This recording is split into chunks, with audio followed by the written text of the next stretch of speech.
there's a dependency on what's going to come out of this. And so what's important to me is that when we talk about infrastructure, it's more than roads and bridges, right? Where we're really focused as CrossFit is what we think of as the infrastructure for health and fitness in the U.S. And it's been decimated by the pandemic, Pamela. We've had over 25% of independent gyms shut down over the past year.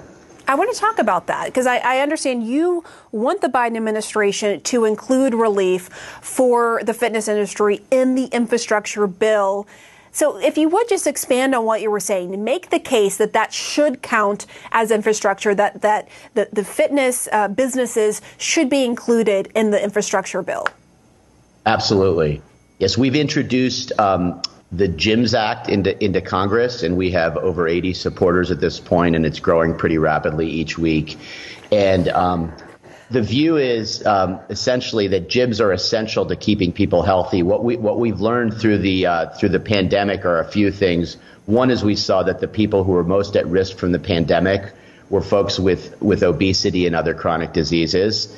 We saw that the pandemic decimated people's health so that people gained weight during the pandemic, and they also came out with mental health issues. And all these things are kind of what we're in the business of doing.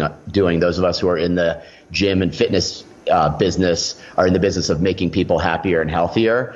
And unfortunately, because gyms were one of the first areas to be shut down in all the local shutdowns without really any evidence that there's been spreading in gyms, there's been a disproportionate burden placed on them, which is why, again, a quarter of the gyms are out of business already, and it could go up to a third if we don't act quickly.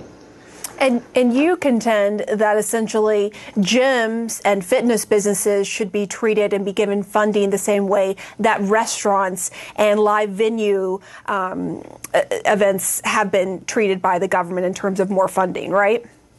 Absolutely. I'm a big fan of restaurants and live events like everyone, but I think gyms are even more essential to people's health and happiness. And we're all coming out of the pandemic in a really tough situation personally. And then when we look at the economic impact, it's devastating what's happened in this industry.